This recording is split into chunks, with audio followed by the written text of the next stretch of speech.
অবশেষে বাংলাদেশের জন্য একটা বড় সুখবর তৈরি হয়েছে। এই মুহূর্তে এমনও হতে পারে জনতা ইচ্ছা করলে মাইকিং করতে পারেন সুখবর সুখবর সুখবর, দারুণ সুখবর।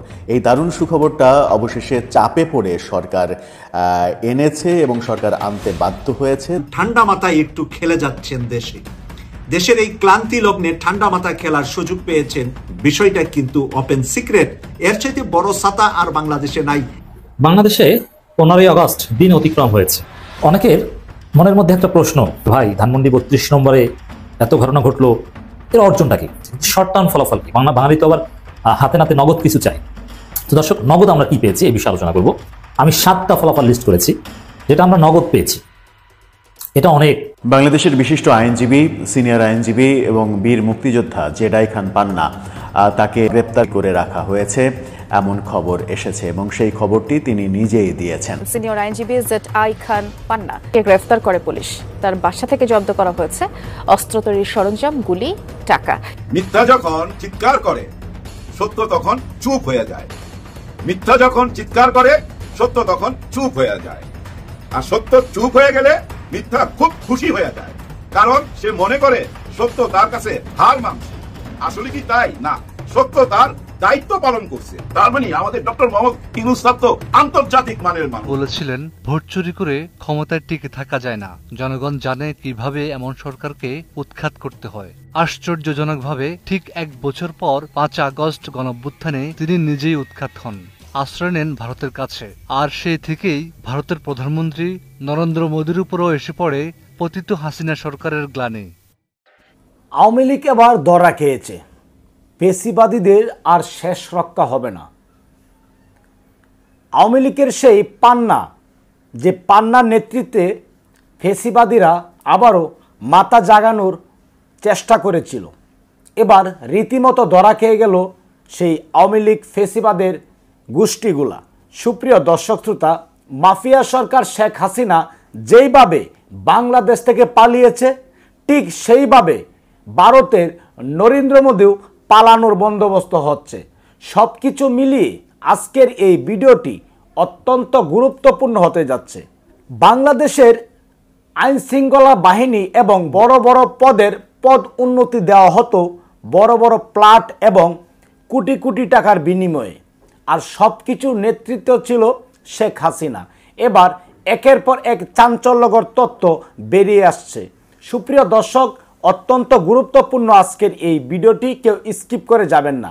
ইতিমধ্যেই ভিডিও শুরুতেই যে বিশেষ অংশগুলো দেখেছেন, সম্পূর্ণ ভিডিওটি প্রমাণ সহকারে থাকছে আজকের এই ভিডিওতে। সুপ্রিয় দর্শক শ্রোতা, কে কোন জেলা থেকে আজকে আমাদের এই ভিডিওটি দেখছেন অবশ্যই কমেন্টসের মাধ্যমে জানিয়ে দিন। দয়া করে আজকের এই ভিডিওটি আপনার সোশ্যাল মিডিয়াতে শেয়ার করে দিন।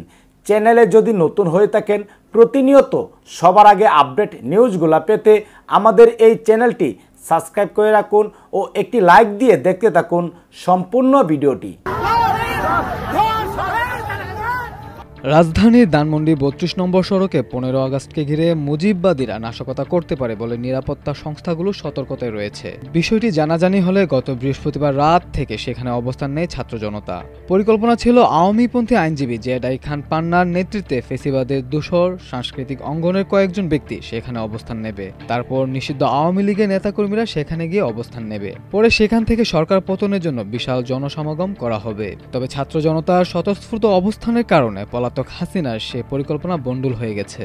দেখা গেছে বৃহস্পতিবার সন্ধ্যার পর থেকে গতকাল শুক্রবার সন্ধ্যা পর্যন্ত ছাত্র জনতা অতন্ত্র প্রহরীর ভূমিকা পালন করেছে। এই সময়ের মধ্যে আওয়ামী লীগের কর্মী পরিচয় পেয়ে কয়েকজনকে পুলিশের হাতে তুলে দেয় জনতা। নাশকতার আশঙ্কায় পুলিশ সেখানে সতর্ক অবস্থান নেয়। প্রত্যক্ষদর্শী ও পুলিশ সূত্র জানায়, গতকাল শুক্রবার সকাল 9:45টার দিকে শেখ মুজিবুর রহমানের বাড়িতে এক আওয়ামী লীগ কর্মী ফুল দিতে এলে পুলিশের সঙ্গে বাকবিতণ্ডা হয়। পুলিশ সদস্যরা তাকে বলেন, নিরাপত্তাজনিত কারণে ধানমন্ডি 32 নম্বর বন্ধ আছে, এই মুহূর্তে কাউকে সেখানে প্রবেশ করতে দেওয়া যাবে না। এক পর্যায়ে পুলিশ ওই নারীকে রিকশায় ফেরত পাঠায়। ঘটনাস্থলে উপস্থিত ছাত্র জনতা জানায়, ওই নারী ভাইরাল হওয়ার জন্য এসেছেন। আওয়ামী লীগের সত্যিকার কর্মী হলে তিনি আসতেন না। দলটির বড় নেতারাও পালিয়ে আছেন। ওই নারী বারবার বলছিলেন হাসিনা খুন করেননি। তখনই উত্তেজিত জনতা ক্ষিপ্ত হয়ে তার হাতে থাকা ফুল ফেলে দেয়। এক পর্যায়ে তাকে বুঝিয়ে পাঠিয়ে দেওয়ার চেষ্টা করা হয়। কোনো বিশৃঙ্খলা করতে দেওয়া হয়নি। এরপর দুপুর 12:15টার দিকে ফুল দিতে আসে আরেকজন। এ সময় বিক্ষুব্ধ জনতার সঙ্গে ওই ব্যক্তির তর্ক হয়। ধানমন্ডি থানা পুলিশ ওই ব্যক্তিকে জিজ্ঞাসাবাদের জন্য নিয়ে যায়। এর আগে সকালে ধানমন্ডি লেক পার্কে সাউন্ড বক্সে গান বাজায় ছাত্র জনতা।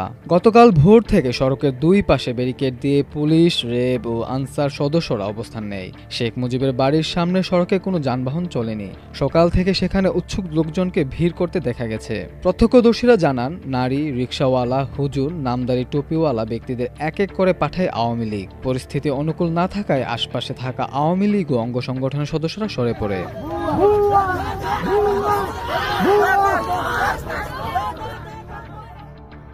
ধানমন্ডি থানার ওসি জানান, বৃহস্পতিবার রাত থেকে গতকাল শুক্রবার সকাল পর্যন্ত 5 জনকে আটক করা হয়েছে।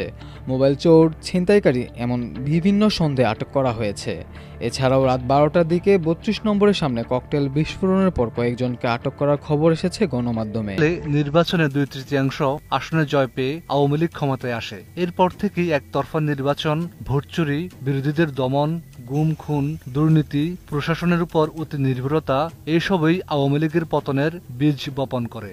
ট্রান্সপারেন্সি ইন্টারন্যাশনালের নির্বাহী পরিচালক ডক্টর ইফতেখারুজ্জামান বলেন, বিগত 17 বছরে সাংবিধানিক প্রতিষ্ঠানগুলো সরকার নিয়ন্ত্রণে আনলেও আওয়ামী লীগ জনবিচ্ছিন্ন হয়ে পড়ে। শিক্ষার্থীদের আন্দোলন সেই ক্ষোভের স্ফুলিঙ্গ হয়ে ওঠে এবং শেষ পর্যন্ত বিভিন্ন শ্রেণী পেশার মানুষ রাস্তায় নামে। দ্রব্যমূল্যের ঊর্ধ্বগতি, ব্যাংকিং অনিয়ম, গণপরিবহনের দুরবস্থা সব মিলিয়ে জনগণের পুঞ্জীভূত ক্ষোভ কৌটা আন্দোলনের মাধ্যমে বিস্ফোরিত হয়। ভারতের মোদী সরকার এখন একই ধরনের পরিস্থিতির মুখে। 2014 সালে তার নেতৃত্বে বিজেপির উত্থান ঘটে এবং 2019 সালে আরো বড় জয় আসে। কিন্তু 2024 সালের নির্বাচনে একক সংখ্যাগরিষ্ঠতা হারিয়ে এনডিএ জোটের ভরসায় ক্ষমতায় থাকতে হচ্ছে মোদীকে। মোদী সরকার বিরোধীদের অভিযোগ রয়েছে, নির্বাচন কমিশন ভোটার তালিকা সংশোধনের নামে বিজেপির পক্ষে কারচুপি করছে। রাহুল গান্ধীর দাবি, ভুয়া ঠিকানা ও ডুপ্লিকেট ভোটারের মাধ্যমে বহু আসনে বিজেপি জয়ী হয়েছে।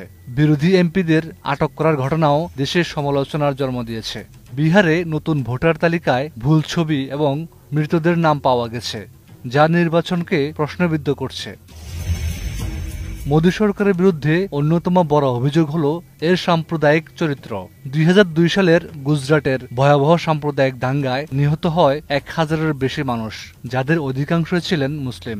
তখন রাজ্যের মুখ্যমন্ত্রী ছিলেন বর্তমান প্রধানমন্ত্রী নরেন্দ্র মোদী। অভিযোগ রয়েছে, তৎকালীন বিজেপি সরকার দাঙ্গায় পরোক্ষ উস্কানি দিয়েছিল এবং সহিংসতা থামাতে ইচ্ছাকৃতভাবে দেরি করেছিল। তা এখনো চলমান। মুসলিম দেখলেই নির্যাতন অথবা বাংলাদেশে পুশ ইন করে দিচ্ছে, যা হাসিনা ভারতে আশ্রয়ের পরেই করা হচ্ছে, কিন্তু আগে এমনটা করেনি মোদী সরকার। আন্তর্জাতিক ক্ষেত্রেও মোদী চাপে রয়েছেন। পাকিস্তানের সঙ্গে সাম্প্রতিক যুদ্ধে আন্তর্জাতিক সমর্থন না পাওয়া যুক্তরাষ্ট্র ও রাশিয়ার সঙ্গে বাণিজ্যিক টানাপোড়েন।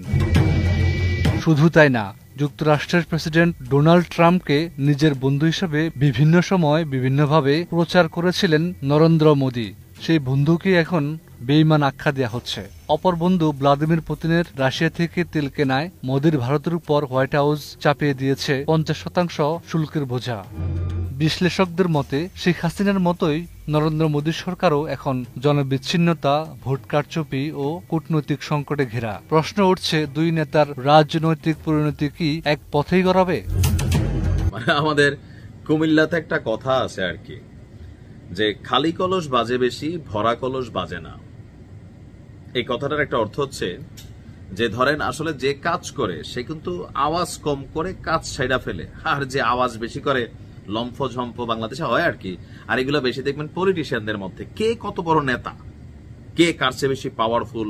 আবার দলের একদম হাই কমান্ডদের কাছে যদি একটু দৃষ্টিটা আনা যায় বা সামহাও ভাইরাল হওয়া যায়, দুইটা জিনিস হয়। প্রথমত হচ্ছে এদের সাহস থাকা লাগে। দেখুন এখন আমরা যেই ভিডিও নিয়ে কথা বলছি, যে শেখ হাসিনাকে ফিরিয়ে নিয়ে আসার জন্য যেই শপথ, এটা কইরা আবার ধরেন ওই ভিডিও ফেসবুকে পোস্ট করা, এটার জন্য সাহস লাগে, কারণ এই ব্যক্তি যে কোনো সময় গ্রেপ্তার হবে। তবে এখানে আরেকটা বিষয় আছে, এত সাহসী যখন রাখলেন, মুখে আর মাস্ক লাগাইলেন কেন? চেহারাটাই আমরা দেখতাম, ছবি দেখতে তো আসলে আমরা ওরকম বুঝি নাই।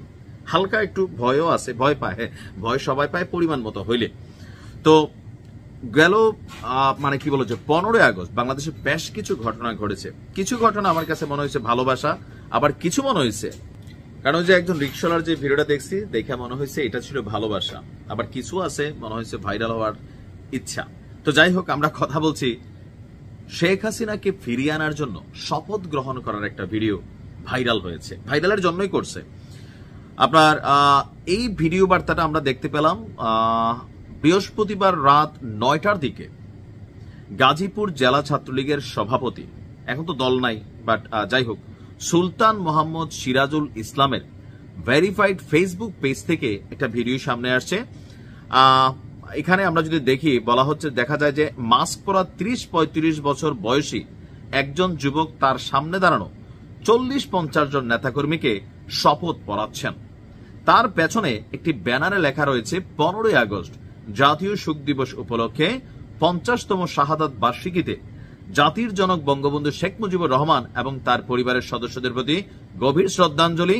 নিচে আরো লেখা আছে শরীফ আহমেদ এমপি, তারাকান্দা উপজেলা আওয়ামী লীগ, ময়মনসিংহ। তার মানে যিনি ভিডিওটা পোস্ট করেছেন এটা তার এলাকার ঘটনা না, ময়মনসিংহের তারাকান্দি এলাকার ঘটনাটাই তিনি তার ফেসবুক পেজ থেকে পোস্ট করছেন। তারাকান্দা। তবে এই শপথ অনুষ্ঠানটি আসলে কোথায় হয়েছে এ নিয়ে ময়মনসিংহের পুলিশ প্রশাসন, স্থানীয় আওয়ামী লীগ এবং বিএনপির নেতাকর্মীরা কেউই নিশ্চিত হতে পারেনি। সেখানে যে শপথ আমরা দেখলাম যে বিসমিল্লাহির রহমানির রহিম, তারপর এখানে বঙ্গবন্ধুর বিভিন্ন বক্তব্য আসছে একদম শেষ দিকে আসছে যে জায়গাটা গুরুত্বপূর্ণ, যে বাংলাদেশ আওয়ামী লীগের সভাপতি, মানবতার মা, মাননীয় প্রধানমন্ত্রী জননেত্রী শেখ হাসিনা আপাকে, একবার মাও ডাকে একবার আপাও ডাকে। নেত্রী কিন্তু বলছিল যে ম্যাডাম ডাকবা না, তোমার জায়গা অনুযায়ী ডাকতে পারো, দাদু, নানু, এরপরও পোলাপেন শোনে না। যাই হোক, তো সে বলছে যে মাননীয় কি বলেছে, শেখ হাসিনা আপাকে ফিরিয়ে আনতে ময়মনসিংহ 2, ফুলপুর এবং তারাকান্দা আসনের সাবেক মাননীয় গৃহায়ন এবং গণপূর্ত প্রতিমন্ত্রী জনাব শরীফউদ্দিন আহমেদ এমপি মহোদয়ের নেতৃত্বে ময়মনসিংহ আওয়ামী লীগের সকল নেতাকর্মী